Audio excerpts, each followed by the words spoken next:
Our today's discussion is transformation of Indian higher education. And before we start, I'll just like to set some perspective that where we are in terms of overall higher education landscape. We have more than 1 crore students who enroll in any higher education program in our country every single year. We have close to 40,000 plus colleges. We have around 1200 odd universities. And still with those kind of institutions, our gross enrollment ratio stands at around 31%. And the government has a target to take this number to 50% by 2035. And one more thing which all of us keep reading about, keep sort of uh, talking about that, the graduating students do not have the right skill set and the education doesn't result into a career outcome for them. So with that perspective in mind, I would like to start today's session. And first of all, I would like to start with that. In a pre-COVID world, we had higher education, which is thought to be more offline first. In COVID, as an ecosystem, we've become more online first in nature. And suddenly, in a post-COVID world, now everybody is moving back to offline kind of an environment. So maybe I like to start with that. Why there is a change? Because we always thought that online is better. You can serve more students. You can create better pedagogies and all those things. So why there is a shift which is back to offline? And how do you guys see as a future of education, higher education? It will be online first. It will be offline first. And what impact does that have on the career outcome of student? So maybe, Mahesh, if you want to start. So, see, many of us forget the 2022 batch that came out of all B schools was the best placed batch in terms of salary and the numbers of the percentage of placements and everything. It's completely online. So they joined in 2020 when it was COVID times. They graduated in 2022, which is COVID times. They didn't see a classroom. They didn't meet their friends. They passed out. The best placement percentage in terms of number of people placed and as much as the salary. The growth has been highest, right? So the proof of the concept is about how they worked during COVID times when they were pushed to the wall, possibly to an approach where when things open, how they deal with this whole thing. I think it's a proof of the concept that online would work if you're pushed to the wall is up there. Uh, every single batch that came in during those days for coaching or any examination that you deal with had done very, very decently. I think the need to interact, the team spirit, we are all social animals. We want to interact, converse and all. That was completely missing at that point in time. And people ultimately don't want to be confined to the rooms maybe or homes and then want to go back. So as far as learning is concerned, I don't see it as much as a big problem, as much as the fact that people are social animals and they want to be up there in the campuses. They want to live their life. They want to, lead a proper, engagement with their friends and all. Maybe that's what is working. But the proof of concept of online for me is up there. At a coaching level also, I saw the scores to be the maximum possible, which is 300 out of 300 or 720 out of 720. At a placement level, I saw the same thing. At a CGPA level also, we saw similar numbers. So that hasn't changed at that point. So let's go back a little. 2019, the world was lastly saying that, digital is the only way and physical has all sorts of problems. And this is the season. All those who are in the education for long, they would have seen seasons of offline getting overhyped and then slowly and gradually online getting overhyped. I think the answer lies in between. When I'm learning personally, maybe I need to be a far more digital learner. And let me tell you, the learner has moved. Like it or not, the learner has moved. Ask anybody in this room or a 12th grade student or a graduate or even grade 6 student, what is the weight of earth? Give him a full library and a phone. Look at it, what will he choose? He'll choose a phone because he knows that he will get the answer faster. Uh, so, this, maybe it is taking us time to accept that, okay, the learner has moved digital. Whether we as organizations know how to serve them is a question which we have to answer.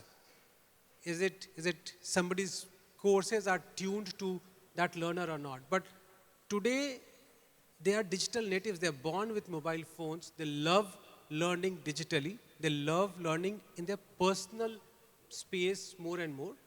As Mahesh was saying, that collaborative learning, the space I can do more. You know, I had this question. I was attending an HR conference and everybody was promoting work from home. So I asked them that if your child says school from home, will you be okay with that?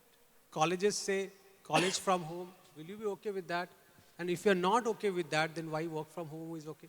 I think the truth lies in between because one is not over others.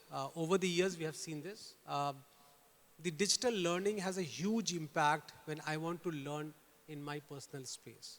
And collaborative learning, as human beings, there are some social behaviors which has a huge impact when I'm inside a school or a college or in an environment like that. Prashant? Yeah, so if you look at the genesis of all this, companies focusing on online-only model, I think it goes back to the era, like 7-8 years back, when companies were experimenting on selling consumer goods purely online, right? Started with e-commerce. Companies with some complex products like furniture, like eyewear, lenses, right? Where, I mean, you want to see, you don't want to do a lot of trial before buying. There were some examples, supposedly successful, which came in the market. Even some real estate companies tried to sell houses online. So I think people were looking at opportunity when these kind of complex products can be sold online, then there's a market for education also. But now we know that all of these companies, they have opened their offline center, whether it's a furniture or eyewear, right? Real estate, complete online model has totally gone. So I think the answer, of course, lies somewhere in between. I'm a lifetime Madhyam Margi, right? The always answers are there somewhere in between. If you look at education as a product, right? It is a recurring learning product where the relationship between the student and teacher, it's very important. Everybody has their own pace of learning. The teacher understands that. And you cannot take it out by a totally online model where, no, personal connection is there. Also, like Mahesh and, Ujjwal said, it's about life also. See, some of my, when you go to an offline campus, when you go to a college, right, the kind of life you have, the kind of equations you make with people, those are relevant, for your entire life. Why do people do these, executives, the executive MBAs, along with some 2-week, 3-week, offline thing? The most important reason, networking, right? They meet people, they meet similar people, they make connections, and that's useful in professional, personal life. If you make it completely online, you're taking life out of it, right? I think so. That factor is, totally important. Absolutely.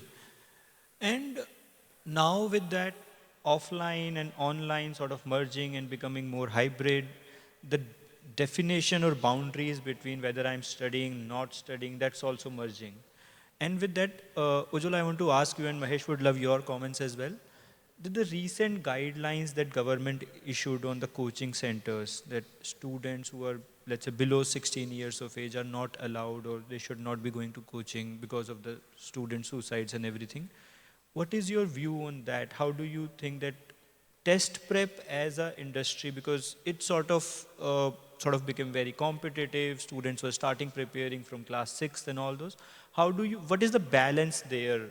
And this is more important for parents as well, because at what age should they start pushing their child to sort of start preparing for those examinations? So there are two perspectives on this. One is, I think guideline is fantastic, and guideline is becoming a rule state by state. So we run centers in UP. The guideline is there for last 4 years. So definitely got a lot of attention recently, But the guideline is there for a long, long time. And I'm with the guideline that grade, particularly grade 8, 9, 10th, what is better? Is it tuitions better on offline space, or is it actually going inside a coaching?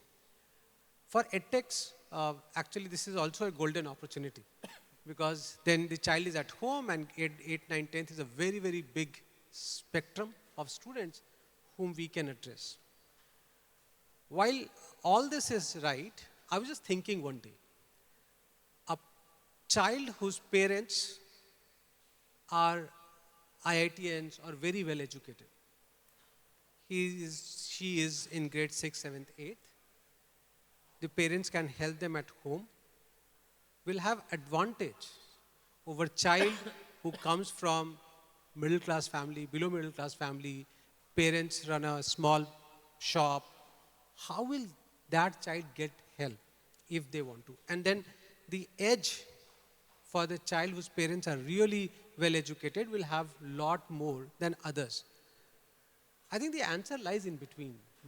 Finding the actual interest in the child and then pushing it. Because if you look at any other area, if you want to be getting into sports, dance, any form of art, the children pick up very early. And why they pick up early? Because they're passionate about doing that. And then they don't feel pressurized. They must be feeling pressurized to get up every day, 4 o'clock, going for cricket is also must be feeling pressurized, but they enjoy doing that. When it comes to studies, that may not be the case. So finding the talent who is interested. I was in Patna recently. I met a father who says, he's my 8th grade son. Give him any JEE advanced question of last 5 years, he can solve it. And that child was so enthusiastically looking at me saying that, okay, challenging you. Give me a question which I can't solve. Now, imagine if that child is taken away from good teacher, good environment of teaching, then that will be wrong. Somebody who is interested, provide him the opportunity. Somebody who is deserving, provide him the opportunity, but don't force. I know Mahesh will say, okay, great idea conceptually, but how will you implement this? And I know this is difficult to implement, but I'm saying if it is happening in sports, dance, music, everywhere else, why to deprive the children to do better education early stage? I'm sure Mahesh will have a different point of view. What Ujjwal says, we both have discussed this multiple times over. Any entrance examination is unfair. That's because you're trying to measure a student based on a particular score, not understanding the circumstances from which they come, right? My son getting 98% and my driver's son getting 70%, who's better? For me, the driver's son is better. But your score doesn't match up to that. Affordability of coaching, you know, when you, like for example, right now, CUET is an examination that is imposed on all Delhi schools. What happens to all the students who are studying in government schools, believing that their 12th class marks will get them a good college seat? You can't study undergrad in Delhi unless you go through an entrance examination where a set of people who can afford coaching will go through coaching institution and get that seat. Whereas a student studying in a government school, believing that his studies would get him a good college seat, is not likely to get it. And that is entrance exam for you, and that is coaching industry for you. I know for a fact that when NEET became centralized, I was very happy for the transparency part of it. But I'm very worried about the fairness part of it. Because people from Tamil Nadu are not getting selected. Why they're not getting selected? Because they believe in the schooling system. Is it a fault of a parent or a child that they believe in the schooling system more than a coaching system? So we have a larger issue to be dealing with when you deal with entrance examinations. Entrance examinations create transparency for you, which means you're shirking the responsibility of fairness and equity. And that is done by important societies. And we're one of them. Yeah. So I think coaching per se and test prep is definitely something which evokes emotion, and it sort of, I will have maybe similar views as Mahesh, maybe slightly in between what Ujjwal and Mahesh said. But having said that, sort of taking a different trajectory, moving Prashant to you. Before that, I think, can I just add to it? I mean, I think as a society, there is, we have a lot of stigma for failure, right? And it has been there, it's still there. I mean, I don't know what is the right solution, but we have a lot of stigma for failure, right? But I don't, not having coaching institutes is not the solution, right? I think change in the way we think as parents in society, that would be a long-term solution.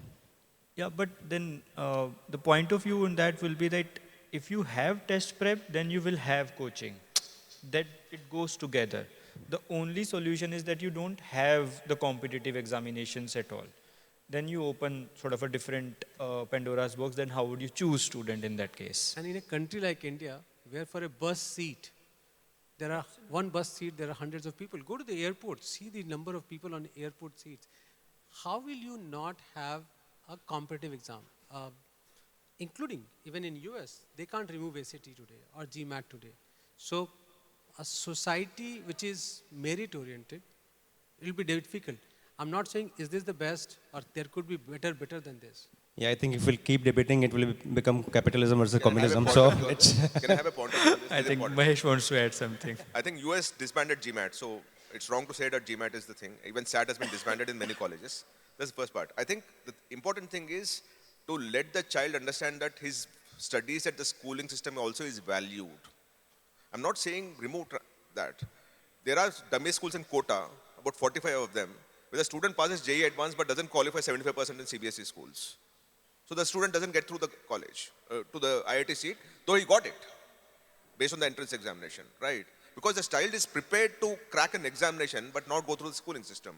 When you value the schooling system along with the entrance examination, then that child also has to value the schooling system and not go through dummy schools, right? So my simple thing is, I'm not saying that you must get away from everything and there is one clean broom that you remove everything. You need to explain to the child and the parent, or make the child and parent understand that your schooling system is valued enough.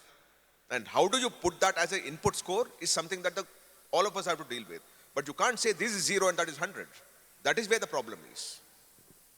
Absolutely agree. Changing sort of gears and coming, Prashant, to you. You have been in a sort of ed tech for a long time now, and you have seen the journey from last 10 odd years. So a question for you, like before, like 10 years ago, when you used to go to colleges and try to convince them to adopt technology, use CRM or different tools to become more tech first or at least tech enabled organization, what kind of change you have seen in last 10 years? That is one. And number two is that all of us who work with universities, colleges, always find it very difficult to work with them. What has been your journey, and has there been any change in that? sure. So like 10 years back, when we used to go to colleges, universities, I think they were not entertaining, right? So wait karwate the, that you just, wait and, we'll see what you have to offer. It was, and people used to say that we are getting admissions, we have a brand, we are getting admissions, we don't need anything, right? I mean, we don't need, software. But we have seen a lot of change happening in the last 10 years. I think some drivers of that change, of course, there is intense competition now to attract the students. I mean, with the advent of a lot of private universities, colleges coming up, that has led to the management of these universities and colleges figure out some sort of software which can help automate their sales, marketing, post-sales, process, right? That's one. Second is the entire consumer, in this case, student behavior. That has also changed, right? They are tech first, they are tech savvy, right? They don't want to fill your PDF documents, paper documents for admission, right? They want to have the experience that they have on social media, on WhatsApp, right? It should be as simple as experiencing something on these channels. So, and students judge the quality of, so like we judge the quality of institute not only by, the kind of courses and programs they may have. When we visit the campus, we look at the infrastructure they have, right? This is the digital infrastructure, right? Whether they have or not. Students evaluate colleges, universities by the kind of technology they have implemented, the kind of experience they will have during enrollment and post-enrollment. So I think mindset has changed substantially. I recall even 2 years back, one of the leading colleges in Bangalore, they did not have payment gateway integration. They were pretty happy that we are getting admission money is coming in, but they don't need anything. But I think that has become a norm now. So some technologies have become commodity now, right? So we have seen a lot of shift. Still, there is some resistance in doing it yourself versus taking a third-party application. I think that is also changing. They're also realizing that creating these software applications is not the core competency they have to offer. They should rather be focusing on the learning outcomes, right? So I can see change in that attitude as well. Makes sense, makes sense. I'll just add a couple of bits on this and then I'll come to Mahesh and Ujjwal, to you guys as well. What essentially what we are saying is that if we plug in technology, whether it's on the admission side, whether it's on the education side, overall learning outcome side, it can sort of play a very crucial role. It can sort of it can act as icing on the cake kind of a situation. Now, when we look at all the edtech company around us and all of us in some way or other, we are trying to work with the universities, but at a certain point, all of us sort of feel slightly wary also because we don't know how regulator may sort of approach this, whether this is allowed, not allowed, and obviously there are multiple things around it. What is your view on that, that as an edtech community, it should be like we should go all out and let it be sort of figured out by the regulator? Or do you think that regulators should come and clearly demarcate what is allowed, what is not allowed, and try to guide us that, okay, this is also something that edtech can take up? I think we're blaming the regulator for all our problems, which is not the case. We are the problem. See, if you look at what's the role of technology in a country like India, it must reduce the cost of education. It must increase access to education. These are two check boxes that you must always look at. Have we reduced the cost of education? No, the fee has increased only over the last 3-4 years. It's going northward. So, in a sense, the technology intervention has not reduced the cost of education, whereas it's supposed to, because it's removing people and bringing in technology. So, we as edtech companies haven't convinced the country that if you use better technology, your cost of education will come down. That we failed. Now let's talk of access to education. Look at the numbers over the last 5 years since we started really using technology. The only thing that's changed, which is the GER, is because of online education coming in a bit. But I still suspect that though your GER has increased, the composite learning of a country hasn't yet increased, which means the outcome of those people is still questionable at certain signs. It needs to be, so one of the things I will do as an edtech company at this point in time is, how did this online education created not just a certain GER, but the outcome of the GER, that 2%, 3% jump that you saw, how is the outcome been as compared to the normal thing? If you can actually put it together in terms of a white paper, that will really help. Because we as edtech companies owe it to the country to explain to them what we did through an intervention, which is affordable education and access to education.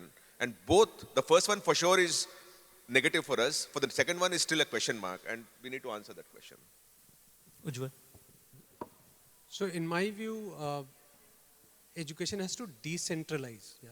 So access, as Mahesh was saying, but also bring ownership of outcomes. If you're not bringing outcomes, so personalization and outcomes, if you're not getting it, technology-based education will not get the requisite respect from the larger society. But what is happening in the name of decentralization is that there are a lot of people who are actually not teaching the right things. And specifically on social media platforms, if you see, and I just love the way regulators are doing on fintech, to say that you can't go ahead on social media and say whatever you want, that you have to be a certified person. You work on higher ed. To get inside a school, you need a B.Ed course, degree. To get inside a college, you need so many formal education. But to become a YouTuber and then start teaching tomorrow, you don't need anything. And that's the conflict, is that why formal education system will slowly and gradually start losing people. More than that, uh, if you start teaching wrong on the platform, and I keep giving this example, is that if the confidence spelling on a newspaper or a dictionary is wrong, for the child that is the spelling. Now, like it or not, there's a role for a regulator to come and say, this is right, this is not right. Because the regulator is playing heavily on the formal education side, in the informal education side, there has to be some guideline, at a large scale guideline is a right thing to do. Yeah, either sort of have the regulations on the informal side or reduce regulations, at least create it a level playing field. And at least there is some sort of watchdog should be there, absolutely right. And like internally we keep talking about that it's access, affordability and accountability. Access, we believe that market is doing some bit of work and we will reach there. Affordability, I completely agree with Mahesh. That's at least in the full-time regular programs, we as a society are definitely not making them more and more affordable. In fact, the price points are going upwards. Plus, additionally, there is no sort of way to put accountability on these institutions, and this is in fact what Mahesh discussed in the last session as well. So I'll not double click on that more. My last question to you guys is that now we are seeing a lot of foreign universities being invited to set up their own campuses in India. And in fact, in Gift City, they can set up campuses for profit. What is your sense that does it create a different playing field for Indian universities where there are a lot of regulations for them, they are not allowed to do for profit? As you said, you need to have X faculties, PhDs and all those sort of things, whereas government is laying red carpet for foreign universities and they're allowed to do for profit as well. So does it put Indian universities at some sort of disadvantage, and how do you see the future being sort of evolving here? I have a small perspective and Mahesh might have a larger. But I think like every other industry, profit making is not bad. How much, what is the thing. But one thing which I think is happening because of this is that a lot of industry experts are slowly and gradually getting inside the colleges. And that's where, even in the last session we were discussing, that's where I think the difference lies, is that from academics, you slowly and gradually get industry professionals to start getting inside education. And that can change the perspective around the education system. I also think these are small experiments. One day you can't change, a country like India, you can't change regulation like that. But these are small experiments. If these experiments go right, I think government will evaluate that should we make it similar, larger norms around this. So for me, it's a great pilot, a rapid prototyping. If this works out, we should set up more institutions which can deliver outcomes even if they are, and the affordability. Look at it, what has happened. The middle class is growing, affordability across the country is growing. Somebody who can afford industry-led education, why not he take that education, take the country to the next stage. You know, when I came to this place last night for the first time since this place is inaugurated, and I was having a conversation with a colleague of mine, and I was saying, so good to see India having such infrastructure. Yeah. Because this is how slowly and gradually everybody who comes here sees better infrastructure, expectation grows, and that's how things become better. So my view is that that's a good thing to happen. Mahesh, any comments? See, you don't need to have a pilot on the Gift City on affordability and put it across. Gift City, first of all, is an anomaly. Not just for EdTech, for everything. You know, you can open a bar in Gift City and you can't do it in Ahmedabad. So, so Gift City is something that is separated out, not just for EdTech, for everything, right? Because we talked of affordability, I don't think Gift City is the pilot to be done with. Gift City is the pilot for many other things, by the way, but not for affordability. Affordability, I'll tell you. Yeah, correct. It's not, right. The best example that we have is Kendriya Vidyalayas. 1,600 schools, 14 lakh students. They will beat every private institution hollow in terms of performance, delivery, and outcomes. and the price that the government pays is 27,000 rupees. Now the big fat lie that is told to all of us is, oh, to get great quality education, you need better fees. No, 27,000 rupees is what the government pays or spends, and they produce 14 lakh people, which are better than many of the private school students. Jawahar Navodaya Vidyalaya, 89,000 rupees, including food, hostel, and education per year. You go to a private school, they charge 7 lakh rupees. The affordability of education, you actually have great pilots with scale operating. It is just that we keep creating frills on top of each other and keep charging, because as Ujjwal said, and I agree with him, that the profitability, not for profit aa jata hai usme, and they put it in trusts. There's a great TMA Pi judgment long back, 20, 30 years back, where the Supreme Court intervened and said, listen, what is affordability and what is good price of education? They said, add to your cost 15% and make that much a limit. Now 15 can be 20, it can be 25. Can it be 100%? Can it be 200%? Those are the questions that you need to answer. But we as a country, if we don't work on affordability of education, we'll be a failed society, because we'll only have people who are Salman Khan fans and Pawan Kalyan fans, but not educationists. Yeah, can I just add a bit Please, to it? please. I think probably all of us are saying that here again, I mean, it has to be a balanced approach. I mean, of course, we should invest on affordability. I mean, government should, and private sector should also focus on that. But if you look at what is the primary reason to allow, universities in India, foreign universities. So one of the main drivers is that as a country, we are sending $30 billion per annum outside India, right? If same amount of money can be invested in India, more money is available for government, for private sector to make changes in the country, right? So that's, and as a large country, we are a fairly large country, fairly diverse country, different affordability levels, different, types of, societies within the country. Can we say that just because there may be millions of people who are, say, poor, we stop selling high-end properties in the country, right? I think that's not the answer, right? The answer lies somewhere in between. So we have to do both. We have to have affordable housing. We have to have high-end housing. We have to have affordable education. We have to have premium education, right? So why should, for example, if I as a parent, I can get access to world-class education within country, then why would I send my kid outside India, right? I would rather have a kid in India and having the same level of education. Yeah, absolutely agree. And I definitely think that in a country like ours, there is a price point and segmentation for every sort of consumer strata. With that, gentlemen, thank you so much. It has been a great discussion.